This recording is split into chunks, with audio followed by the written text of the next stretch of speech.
안녕하세요. 저는 40대 중반의 사업가입니다. 5년 전 사랑하는 아내를 갑작스러운 사고로 잃고 제 삶은 한순간에 무너져 내렸습니다. 아내와 저는 고등학생 때 만나 대학 시절부터 10년 가까이 연애하며 모든 시간을 함께 보냈습니다. 서로에게 첫사랑이자 마지막 사랑이 될 줄 알았죠. 결혼 후에는 예쁜 딸아이를 낳아 행복한 가정을 꾸렸습니다. 모든 것이 완벽하다고 믿었던 순간 아내는 제 곁을 떠났습니다. 아내가 없는 세상은 암흑 그 자체였습니다. 식사도 제대로 할 수 없었고 잠은커녕 숨 쉬는 것조차 고통스러웠습니다. 제 인생의 유일한 빛은 아내가 남기고 간 소중한 딸아이뿐이었습니다. 당시 초등학교 3학년이었던 딸은 엄마의 부재를 가장 힘들어했습니다. 매일 밤 엄마를 찾아 울부짖는 딸을 보며 저는 억지로라도 정신을 차려야 한다고 다짐했습니다. 딸에게만큼은 엄마의 빈자리를 최대한 느끼지 않게 해주고 싶었습니다. 저는 악착같이 일에 매달렸습니다. 슬픔에 잠겨 있을 시간이 없다고 스스로를 채찍질하며 사업 확장에 온 힘을 쏟았습니다. 밤낮 없이 일한 덕분에 회사는 빠르게 성장했고 저는 경제적으로 딸아이를 뒷받침하기에 충분한 성공을 거두었습니다. 하지만 마음 한구석은 늘 허전했습니다. 딸에게는 친구처럼 엄마처럼 다정하게 다가가려 노력했지만 아무리 애를 써도 채워지지 않는 부분이 있었습니다. 딸은 학교 생활도 씩씩하게 잘 해냈지만 가끔씩 깊은 외로움을 드러낼 때면 제 마음은 찢어지는 듯 아팠습니다. 학부모 상담을 할 때마다 선생님들은 딸이 또래에 비해 조숙하고 속이 깊지만 어딘가 모르게 그늘져 있다고 걱정했습니다. 저는 딸에게 엄마의 빈자리가 커서 그렇다며 애써 괜찮은 척했지만 사실은 제가 더 불안했습니다. 이대로는 안 된다는 생각이 들었습니다. 딸에게 진정으로 안정적인 가정을 다시 만들어줘야 한다는 책임감이 저를 짓눌렀습니다. 그러던 어느 날 딸의 학년이 바뀌면서 새로운 담임 선생님을 만나게 되었습니다. 선생님은 밝고 온화한 인상에 늘 따뜻한 미소를 띠고 계셨습니다. 첫 만남부터 저는 묘한 편안함을 느꼈습니다. 선생님의 목소리는 잔잔했지만 힘이 있었고 아이들을 대하는 태도는 더없이 자상했습니다. 처음에는 그저 딸아이의 좋은 선생님이라고만 생각했습니다. 선생님은 딸아이에게도 큰 관심과 애정을 보여주셨습니다. 딸의 학교 생활에 대한 이야기를 자세히 해주시고 딸이 좋아하는 것과 어려워하는 것을 정확히 파악하고 계셨습니다. 저와 딸은 마치 오랫동안 알았던 사람처럼 선생님에게 마음을 열었습니다. 저는 선생님께 제가 겪었던 아픔과 딸아이의 이야기를 솔직하게 털어놓았습니다. 선생님은 제 이야기를 묵묵히 들어주시며 따뜻한 위로와 조언을 건네주셨습니다. 그렇게 선생님과 딸을 통해 자주 연락하고 지내게 되면서 저는 점차 선생님에게 이성적인 감정을 느끼기 시작했습니다. 선생님은 제 아내와는 전혀 다른 분위기의 사람이었지만 이상하게도 제 마음을 편안하게 해주는 매력이 있었습니다. 슬픔에 잠겨있던 제 마음이 오랜만에 설렘으로 물들기 시작했습니다. 처음에는 제가 이런 감정을 느껴도 되는 걸까 죄책감도 들었지만 선생님과 함께 있는 시간만큼은 잊고 지냈던 행복을 다시 느끼는 것 같았습니다. 선생님과의 관계는 빠르게 발전했습니다. 저는 선생님에게 제 진심을 고백했고 감사하게도 선생님은 제 청혼을 받아주셨습니다. 선생님 역시 이혼 경험이 있었고 아들은 없었지만 어린 조카를 잠시 돌본 경험이 있어 아이를 돌보는 것에 익숙하다고 했습니다. 저희는 서로의 상처를 보듬어주고 함께 새로운 가정을 꾸려나가기로 약속했습니다. 딸아이에게도 조심스럽게 선생님과의 관계를 이야기했습니다. 처음에는 조금 낯설어 했지만 평소 딸을 잘 보살펴 주었던 선생님이었기에 딸도 이내 저와 선생님의 관계를 받아들여 주었습니다. 딸이 선생님은 엄마처럼 따뜻해서 좋아요라고 말했을 때 저는 눈물이 날 만큼 기뻤습니다. 그렇게 저희는 재혼을 하고 새 가정을 이루었습니다. 아내는 저에게 더할 나위 없이 완벽한 사람이었습니다. 매일 아침 저의 건강을 생각한 식사를 차려주었고 제가 퇴근할 때면 따뜻한 차 한 잔을 건네며 하루의 피로를 풀어주었습니다. 사업으로 바쁜 저를 대신해 집안 살림을 도맡았고 늘 깔끔하고 정돈된 환경을 유지했습니다. 가장 놀라웠던 것은 아내가 딸아이에게 쏟는 정성이었습니다. 딸이 학교에서 돌아오면 간식을 챙겨주고 숙제를 봐주고 함께 그림을 그리거나 책을 읽어주며 시간을 보냈습니다. 마치 친엄마보다 더 지극정성으로 딸을 보살피는 듯 했습니다. 딸 또한 새엄마에게 빠르게 적응하며 예전의 밝은 모습을 되찾아가는 듯 보였습니다. 저는 아내에게 너무나 고마웠습니다. 아내 덕분에 딸아이도 저도 다시 웃음을 되찾았다고 생각했습니다. 아내가 이토록 완벽하게 가정을 돌보아주니 저는 더욱더 사업에 매진할 수 있었습니다. 주위 사람들도 저를 보며 새 아내를 정말 잘 만났다며 부러워했습니다. 저 역시 그렇게 믿었습니다. 모든 것이 순조롭게 흘러가는 듯 보였습니다. 모든 것이 평화롭고 행복해 보이는 저희 가정에 미묘한 균열이 생기기 시작한 것은 아내가 임신을 했다는 소식을 전해온 이후부터였습니다. 아내는 임신 소식을 알리며 저에게 더욱 깊은 내조와 보살핌을 베풀었습니다. 딸에게도 동생이 생기면 더 행복해질 거야 라며 함께 기뻐하는 모습을 보였습니다. 저는 곧 태어날 아이와 함께 더욱 완벽한 가정을 이룰 수 있을 것이라고 생각했습니다. 하지만 그때부터 딸아이에게서 이상한 행동들이 포착되기 시작했습니다. 처음에는 미미한 변화였습니다. 활발했던 딸이 방과 후에 친구들과 노는 대신 일찍 집에 돌아오기 시작했습니다. 저녁 식사 자리에서도 예전처럼 밝게 웃거나 제잘거리지 않고 조용히 식사만 마쳤습니다. 제가 무슨 일 있니? 하고 물으면 딸은 아무것도 아니야 라며 고개를 숙였습니다. 점점 딸은 저와 아내를 피하는 듯 보였습니다. 제가 출근할 때면 평소처럼 안아주거나 뽀뽀해 주지 않고 멀찍이 떨어져서 인사를 했습니다. 퇴근 후 제가 집에 돌아오면 딸은 제 방에 있거나 거실 구석에 앉아 책을 읽고 있었습니다. 예전 같으면 제가 오자마자 달려와 안겼을 텐데 말입니다. 딸의 눈빛에는 알 수 없는 불안감과 두려움이 서려 있는 듯 했습니다. 저는 아내에게 딸아이의 변화에 대해 조심스럽게 물어보았습니다. 여보, 요즘 우리 딸 좀 이상하지 않아? 전에 비해 말이 너무 없고 자꾸 우리를 피하는 것 같아. 아내는 고개를 갸웃하며 대수롭지 않다는 듯 말했습니다. 제가 보기엔 아무렇지도 않은데요. 사춘기가 일찍 온 건 아닐까요? 아니면 제가 임신해서 혹시 질투라도 하는 걸까요? 엄마가 신경 써줄 사람이 많아지는 게 서운해서 그럴 수도 있어요. 너무 걱정 마세요. 제가 잘 보살피해요. 아내의 말에 일리가 있다고 생각했습니다. 딸이 워낙 속이 깊은 아이라 새 생명의 탄생에 대해 질투나 불안감을 느낄 수도 있겠다고 생각했습니다. 아내가 워낙 딸을 잘 보살피니 괜찮을 거라는 막연한 믿음도 있었습니다. 하지만 딸의 이상 행동은 계속되었습니다. 밤늦게까지 잠 못 이루고 뒤척이거나 악몽을 꾸는지 식은땀을 흘리며 깨어나는 날이 잦아졌습니다. 아침에는 눈밑이 시퍼렇게 변해 있었고 학교에서도 집중을 잘 못한다는 연락이 오기도 했습니다. 딸은 여전히 저에게는 아무 말도 하지 않았습니다. 저는 딸의 변화를 그저 사춘기나 동생에 대한 질투 때문이라고만 생각하며 대수롭지 않게 여겼습니다. 제가 너무 바빠서 딸에게 소홀했던 건 아닌지 스스로를 자책하기도 했습니다. 딸의 이상 행동이 계속되자 저는 더 이상 모른 척할 수 없었습니다. 어느 날 밤늦게까지 잠 못 이루는 딸의 방에서 희미한 불빛이 새어나오는 것을 보았습니다. 조용히 문을 열어보니 딸은 침대에 웅크리고 앉아 작은 수첩에 무언가를 열심히 쓰고 있었습니다. 인기척을 느낀 딸은 깜짝 놀라 수첩을 황급히 이불 밑으로 숨겼습니다. 딸, 아직 안 자고 뭐해? 몸도 안 좋은데 빨리 자야지. 딸은 제 눈을 피하며 대답했습니다. 아빠, 그냥 잠이 안 와서요. 아무것도 아니에요. 딸의 표정은 어딘가 모르게 경직되어 있었습니다.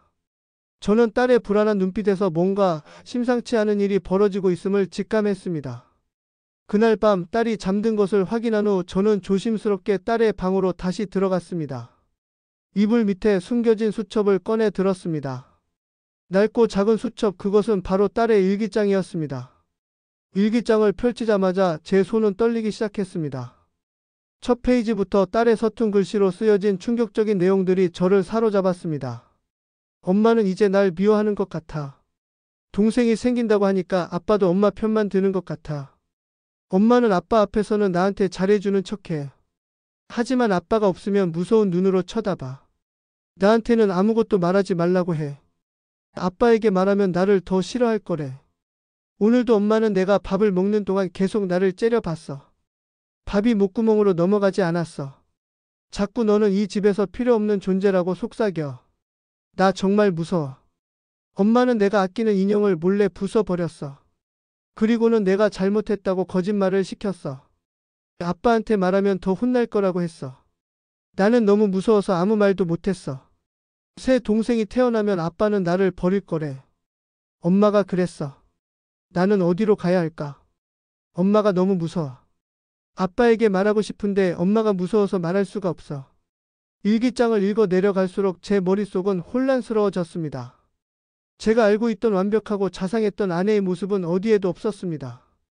일기장 속 아내는 딸에게 정신적인 학대를 가하고 심지어 물리적인 위협까지 암시하는 듯한 내용들이었습니다. 딸의 불안한 눈빛과 행동들이 그제야 이해가 되기 시작했습니다. 제가 얼마나 무심하고 어리석었는지 딸의 고통을 전혀 알아채지 못했던 스스로가 너무나 한심했습니다. 피가 거꾸로 솟는 분노와 배신감이 제 심장을 갈기갈기 찢는 듯 했습니다. 딸의 일기장을 모두 읽고 나서 저는 밤새 잠을 이룰 수 없었습니다. 제가 사랑하고 믿었던 아내가 제 딸에게는 악마와 같은 존재였다는 사실을 도저히 받아들일 수 없었습니다. 저는 아내의 모든 행동을 되짚어 보았습니다. 저에게는 한없이 친절하고 완벽한 내조를 보였지만 돌이켜 생각해보면 아내가 딸을 지나치게 감싸고 돌았던 것, 그리고 딸이 저와 아내를 동시에 피했던 행동들이 이제야 퍼즐처럼 맞춰지기 시작했습니다. 저는 딸에게 직접 물어보았습니다. 조심스럽게 일기장 이야기를 꺼내자 딸은 처음에는 고개를 저으며 아무것도 아니야 라고 말했습니다. 하지만 제가 아빠는 다 알고 있어. 괜찮아. 아빠가 다 해결해 줄게라고 진심으로 말해주자 딸은 결국 터뜨려 버렸습니다. 아빠, 엄마가 너무 무서워. 아빠가 없는 낮에는 자꾸 나한테 소리 질러. 내 아빠는 이제 너보다 동생이 더 중요하다고 했어. 내가 아빠한테 말하면 너를 버릴 거라고 했어. 그래서 너무 무서워서 아무 말도 못했어. 딸은 숨 넘어갈 듯 울면서 그동안 아내에게 겪었던 일들을 털어놓았습니다. 완벽한 새엄마의 가면 뒤에 숨겨진 악랄한 민낯이 여실히 드러나는 순간이었습니다. 딸의 이야기를 듣는 내내 저는 분노로 몸이 떨렸습니다. 딸의 순수하고 어린 마음에 얼마나 큰 상처를 주었을지 생각하니 가슴이 찢어지는 것 같았습니다. 저는 즉시 아내에게 모든 것을 따져 물었습니다. 당신 대체 내 딸한테 무슨 짓을 한 거야? 이게 다 뭐야? 저는 딸의 일기장을 아내에게 던지듯 내밀었습니다. 아내는 처음에는 당황한 듯 했지만 이내 표정을 바꾸며 싸늘하게 말했습니다. 뭐가 문제죠? 제가 뭘 잘못했나요? 저 애가 쓸데없는 질투심에 없는 일을 꾸며낸 것 가지고 왜 이리 흥분하세요? 아내는 시치미를 떼며 오히려 저를 비난했습니다. 당신도 참 애 말만 믿고 나를 의심하는 거예요? 내가 이 집을 위해 얼마나 노력했는데, 당신 딸한테 엄마 노릇 해주려고 얼마나 애썼는데. 아내의 뻔뻔한 태도에 저는 분노를 금할 수 없었습니다. 엄마 노릇? 엄마 노릇이 고작 이딴 식으로 아이를 괴롭히는 거였나? 당신이 내 딸한테 한 짓을 다 알고 있어. 어떻게 이런 짓을 하고도 뻔뻔하게 발뺌할 수 있지? 아내는 갑자기 태도를 바꾸더니 소리를 지르기 시작했습니다. 그 애가 나를 얼마나 힘들게 했는데 내 눈치도 안 보고 자기 아빠만 믿고 까불길래 조금 혼내줬을 뿐이야. 내가 이 집에 들어와서 당신 딸 시중이나 들려고 온 줄 알아? 내 아기가 태어나면 당신 재산 전부 내 아기가 가져야 하는데 저런 애한테 다 빼앗기게 생겼잖아. 아내 입에서 나온 말은 충격 그 자체였습니다. 그녀는 처음부터 저와 딸을 이용해 재산을 차지할 속셈이었던 것입니다. 제가 사랑했던 아내의 모습은 완벽한 거짓이었고 모든 것이 철저한 계산 아래 이루어진 연극이었습니다. 저는 그 자리에서 아내에게 이혼을 통보하고 경찰에 아내를 아동학대 및 살인미수 혐의로 신고하겠다고 말했습니다. 아내는 제 말을 듣자마자 눈빛이 변하더니 저에게 달려들어 저항했지만 이미 이성을 잃은 저를 막을 수는 없었습니다. 경찰에 신고 후 아내는 즉시 연행되었고 저는 이혼 소송을 시작했습니다. 딸의 일기장과 딸의 증언을 토대로 아내의 악행이 낱낱이 밝혀지기 시작했습니다. 경찰 조사를 통해 아내에게는 더 충격적인 과거가 있음이 드러났습니다. 아내는 이미 전 남편과의 이혼 과정에서 재산 분쟁과 관련된 폭력 전과가 있었고 정신과 진료 기록상 분노 조절 장애와 리플리 증후군 진단을 받았던 사람이었습니다. 이 모든 사실은 제가 결혼 전에 아내에게 물었을 때 아내가 철저히 숨겼던 거짓말이었습니다. 그녀는 전 남편과의 이혼 사유를 단순 성격 차이라고 둘러댔고 아이를 잘 돌본다는 것도 거짓말이었습니다. 경찰은 아내가 재산을 노리고 저에게 접근했으며 임신까지 한 것도 안정적인 재산 상속권을 확보하기 위함이었다고 판단했습니다. 아내가 딸을 학대한 것은 단순히 질투심 때문이 아니라 자신의 아이가 태어났을 때 딸을 배제하여 재산을 독차지하려는 의도적인 행위였던 것입니다. 심지어 아내가 임신 상태였음에도 불구하고 경찰은 아내를 구속 수사했습니다. 죄질이 너무나 불량하고 임산부라는 점을 악용하여 딸에게 정신적, 신체적 학대를 가한 정황이 명확했기 때문입니다. 저를 더욱 경악하게 만든 것은 아내가 딸에게 아빠가 너를 버릴 것이라고 세뇌시켰다는 점이었습니다. 제가 없는 동안 딸에게 끊임없이 정신적인 고통을 주며 딸이 저에게 도움을 청하지 못하도록 막았던 것입니다. 딸의 일기장에는 아내가 딸의 소지품을 몰래 망가뜨리고 딸이 좋아하는 것을 빼앗는 등의 악행이 상세히 기록되어 있었습니다. 이 모든 증거들이 아내의 잔혹한 본성을 여실히 보여주었습니다. 저는 아내가 임신한 사실이 너무나 불쾌했습니다. 그녀의 끔찍한 계획 속에 잉태된 아이라는 사실이 저를 더욱 고통스럽게 만들었습니다. 하지만 뱃속의 아이는 무슨 죄가 있겠습니까? 저는 아내와의 모든 인연을 끊고 싶었지만 뱃속의 아이만큼은 제대로 된 삶을 살게 해주고 싶었습니다. 변호사와 상담 끝에 저는 아내가 출산 후 아이의 친권을 포기하도록 합의를 보았습니다. 아이는 태어나는 즉시 제가 데려와 친권과 양육권을 가질 것이며 아내는 아이에게 일절 접근하지 못하게 할 참이었습니다. 비록 친모에게서 태어났지만 그 아이에게만큼은 더 이상 악마 같은 엄마의 그림자가 드리우지 않도록 할 생각이었습니다. 아내는 결국 아동학대 혐의로 재판을 받게 되었고 이전 전과와 정신과 진료 기록 그리고 딸의 일기장과 증언이 결정적인 증거가 되어 중형을 선고받았습니다. 그녀는 출산 후 봉역하게 되었고 저는 약속대로 태어난 아이의 친권과 양육권을 가져왔습니다. 아이는 사랑스럽고 건강하게 자랐고 저는 이 아이에게만큼은 모든 사랑과 보살핌을 주기로 다짐했습니다. 무엇보다 중요했던 것은 딸의 치유였습니다. 딸은 새엄마에게 받은 상처로 인해 한동안 심한 심리적 불안감에 시달렸습니다. 저는 딸과 함께 꾸준히 심리 상담을 받았습니다. 처음에는 좀처럼 마음을 열지 못했지만 제가 곁에서 끊임없이 사랑과 지지를 보여주고 안전하다는 확신을 주자 딸은 점차 안정을 되찾았습니다. 제가 없는 낮 시간에는 제가 신뢰하는 전문 보모를 고용하여 딸을 보살피게 했습니다. 더 이상 딸이 홀로 두려움에 떨게 하지 않겠다고 다짐했습니다. 시간이 흐르면서 딸은 밝고 활기찬 예전의 모습으로 돌아왔습니다. 웃음소리가 집안을 가득 채웠고 학교 생활도 다시 즐거워하기 시작했습니다. 늦게 태어난 동생에게도 따뜻하고 다정한 언니가 되어주었습니다. 딸이 동생을 살뜰히 챙기는 모습을 볼 때면 제 마음은 감사함과 미안함으로 가득 찼습니다. 이 모든 과정을 겪으며 저는 깨달았습니다. 사람을 겉모습이나 직업만으로 판단하는 것이 얼마나 위험한 일인지, 그리고 섣부른 재혼이 얼마나 큰 비극을 초래할 수 있는지 말입니다. 행복을 위한 선택이 누군가에게는 지울 수 없는 상처가 될 수 있다는 것을 뼈저리게 느꼈습니다. 물론 저 역시 완벽한 아빠는 아니었습니다. 딸의 고통을 너무 늦게 알아챘고 제 배우자를 선택하는 데 있어서 너무나 성급하고 무지했습니다. 그 부분에 대해서는 평생 딸에게 속지 않은 마음으로 살아야 할 것입니다. 하지만 저는 이 모든 시련을 통해 더 단단해지고 현명한 아빠가 되었습니다. 오늘 우리는 한 남자의 고통스러운 경험을 통해 완벽이라는 가면 뒤에 숨겨진 잔혹한 진실을 엿보았습니다.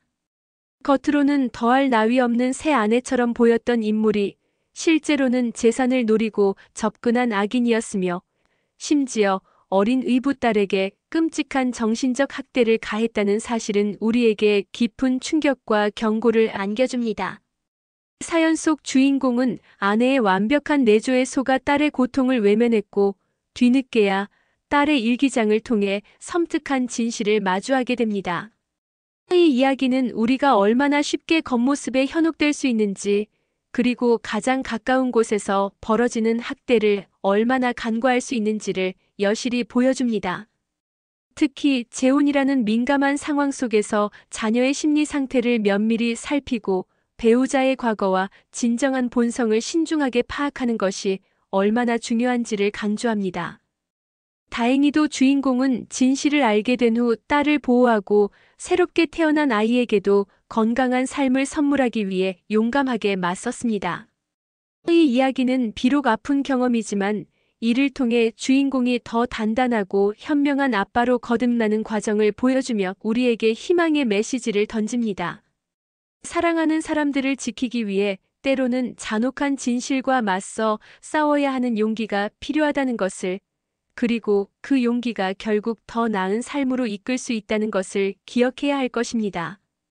이 사연이 부디 많은 분들께 경종을 울리고 건강하고 진정한 가족의 의미를 되새기는 계기가 되기를 바랍니다.